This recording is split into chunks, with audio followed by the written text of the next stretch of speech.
Morning ఒక post పెట్టారు. Post ఎందుకోసం పెట్టినట్టు? అసలు నేను అంటున్నా ఏంటంటే బాబాసాహెబ్ ఇచ్చిన రిజర్వేషన్ల ఉద్దేశం ఏంటిది? బాబాసాహెబ్ ఏ రకమైనటువంటి కళలు కన్నారు? బాబాసాహెబ్ ఎందుకోసం అంతగానం కష్టపడేది? వీళ్ళకు విద్య ఉద్యోగం రిజర్వేషన్ లేవాలి. కాబట్టి బాబాసాహెబ్ ఏం చేసిందంటే వారితో పై కులాలతో సమానంగా ఉండడానికి కోసం విద్య ఇచ్చిండు, ఉద్యోగాలు ఇచ్చిండు, రాజకీయ సీట్లు ఇచ్చిండు, ఎమ్మెల్యే ఎంపీ సీట్లు ఇచ్చిండు. కానీ వీరు ఏంటంటే వీరు బాబాసాహెబ్ సంస్థలను కాపాడుకోకుండా వెళ్తున్నారు. అసలు బాబాసాహెబ్ ఆలోచనలు సూచనలు తీసుకోవడం లేదు. బాబాసాహెబ్ ఒక 4-5 సంస్థలు నిర్మాణం చేశారు, వాటిలలో పనిచేయడం లేదు, వాటి డెవలప్మెంట్ చేయలేదు. నేనేమంటున్నంటే రేపు పాలక ప్రభుత్వాలు ఈ బాబాసాహెబ్ ఏదైతే రాజ్యాంగంలో రూపకల్పన చేసిందో 10 సంవత్సరాలకు రిజర్వేషన్ కొనసాగించండి అని, వాటిని కనుక రిజర్వేషన్ తొలగిస్తే ఈ పోరాటాలు ఎవరి మీద చేస్తారు, ఎలా చేస్తారు? ఒక రాజకీయ ఫిలాసఫీ అలా రాజకీయ ఎత్తుగడలు ఒకటి ఉంటుంది. ఏంటంటే ఈ రాజకీయాలను పెంచుతూ రాజకీయాన్ని ఈ రిజర్వేషన్లు పెంచుతూ పోతారు. పెంచుతుంటే ఏంటంటే బాబాసాహెబ్ ఇచ్చింది కేవలం 10 సంవత్సరాలకు అయితే ఇంకా ఇన్నేళ్ళు కొనసాగుతున్న దాని అర్థం ఏంటిది?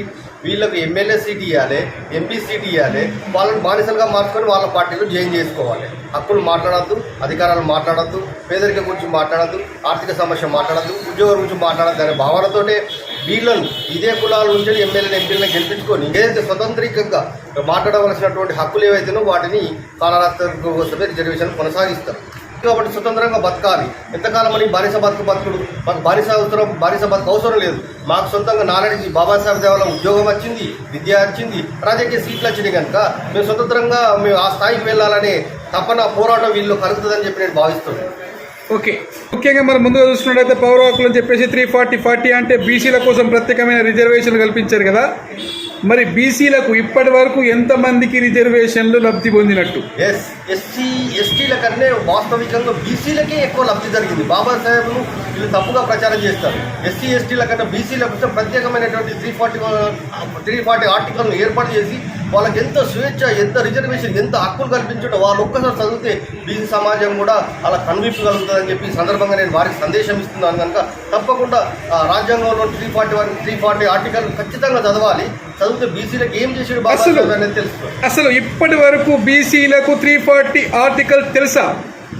చాలా మంది తెలియకపోవచ్చు. అందుకోసం ప్రతి ఒక్కరు రాజ్యాంగం చదవాలి. ఆ రాజ్యాంగాన్ని ఫాలో అవుతున్న పాలకులు ఎందుకు వాళ్ళ చేతిలో ఈ రాజ్యాన్ని కైవసం చేసుకుంటున్నారు, వాళ్ళ చేతిలో రాజ్యాంగం ఎందుకుంది, వాళ్ళ చేతిలో అధికారం ఎందుకుంది అనేది వీళ్ళకి తెలిసేస్తుంది, వీళ్ళందరికీ తెలిసేస్తుంది. ఎందుకంటే మైనార్టీగా ఉన్న ప్రజలు ఇలా దేశాలను వెళ్తున్నారు, అగ్రగాములు అయ్యారు. వాళ్ళని ఎప్పుడు ఈ కులాలు తిడుతూనే వాళ్ళని శపిస్తూనే ఉన్నప్పుడు వీళ్ళు ఎట్లా నమ్ముతారు? వీళ్ళని ఎక్కడ ఉంచాలో అక్కడే వస్తారు. కనుక ఈ తిట్టడం మానుకోవాలని చెప్పి సందర్భంగా నేను సందేశం ఇస్తున్నాను. Thank you sir. మరి ఇక్కడ మనం చూసుకున్నట్టయితే మరి 340 ప్రకారం అలాగైతే మరి బీసీలకు కూడా అన్యాయం జరుగుతుందా, న్యాయం జరుగుతుందా? ఇప్పటి వరకు బీసీలకు న్యాయమే జరుగుతుంది. న్యాయాన్ని అందించాడు బాబాసాహెబ్. అందరూ ఎస్సీ ఎస్టీలకు ఎక్కువ శాతం న్యాయాన్ని అందించారు. కానీ వాళ్ళు దుర్వినియోగం చేసుకుంటున్నారు. వాళ్ళు సరి అయిన బాటలో వెళ్ళలేం లేదు. వాళ్ళు కూడా సేమ్ ఇదే పద్ధతిలో వీళ్ళలాగే వాళ్ళు కూడా వెళ్తున్నారు. బాబాసాహెబ్ బాటలు ఎంచుకొని వెళ్ళినట్టయితే తలెత్తుకొని జీవించగలుగుతాడు, ఆత్మగౌరవంతో జీవించగలుగుతాడు. ప్రైమ్ మినిస్టర్ అయినా కింది వాళ్ళైనా నిలదీయగలుగుతారు. అంత శక్తి ఉంటుంది. ఎందుకంటే ఆ నాలెడ్జ్ వాళ్ళకి వస్తుంది. ఎందుకంటే మేము తినేది ఎవరు సొమ్ము కాదు కదా, మేము స్వతంత్రంగా జీవిస్తున్నాం కదా. అందుకే బాబాసాహెబ్ ఒక మాట చెప్పిండు, ఎవరైతే జీవనం కొనసాగిస్తారో వాళ్ళు మొదటిగా వాళ్ళ ఉపాధి వాళ్ళకు ఉండాలి, వాళ్ళ కాళ్ళ మీద వాళ్ళు నిలవడానికి పార్లమెంట్కి నడవాలని సూచన చేసింది. Okay sir. మరి అసెంబ్లీ పార్లమెంట్ అంటున్నారు. మరి ప్రత్యేకంగా ఇప్పటి వరకు బీసీలు అంటే ఎన్ని సీట్లు గెలవగలిగారు?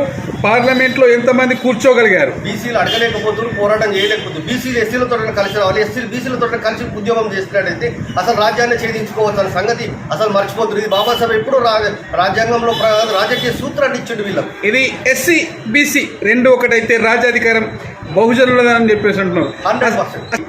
వీళ్ళు ఏంటంటే ఈ జాతులు ఏకమైతే వీళ్ళ రాజ్యాధికారం వీళ్ళ చేతిలోకి. ఓకే, అంటే ఇక్కడ కులాలకు సంబంధించి అంటే బలంగా కులం పునాదుల మీద ఒక జాతిని నీతిని ఎన్నడూ నిర్మించలేమని చెప్పేసి బల్ల గుద్దినట్టు చెప్పిన బాబాసాహెబ్ అంబేద్కర్. మరి ఇక్కడ ముఖ్యంగా కులమే బలం అంటున్న ఈ దేశంలో కుల నిర్మూలన జరుగుతుందా? కుల నిర్మూలన ఇంకా జరగదు. ఎందుకంటే ఒకవేళ భూ ప్రళయం వచ్చి సర్వనాశనం అయిపోదాక ఈ దేశం కుల నిర్మూలన జరగదు. ఎందుకంటే ప్రతి ఒక్కరు కులం పేరు మీద, ప్రతి ఒక్కరు సంఘం పేరు మీద, ప్రతి ఒక్కరు ఒక ఎజెండాతో నడుస్తున్నారు. అసలు బాబాసాహెబ్ సిద్ధాంతాన్ని ఎప్పుడో గాలికి వదిలేశారు కనుక కుల నిర్మూలన అనేది ఎన్నటికీ జరగదు. కానీ కుల నిర్మూలన రూపకల్పన చట్టం కూడా ఉంది. కుల నిర్మూలన జరపాలని కుల నిర్మూలన ప్రభుత్వాలు కూడా ప్రోత్సహిస్తాయి, కానీ వాటిని వాడుకోవడం లేదు.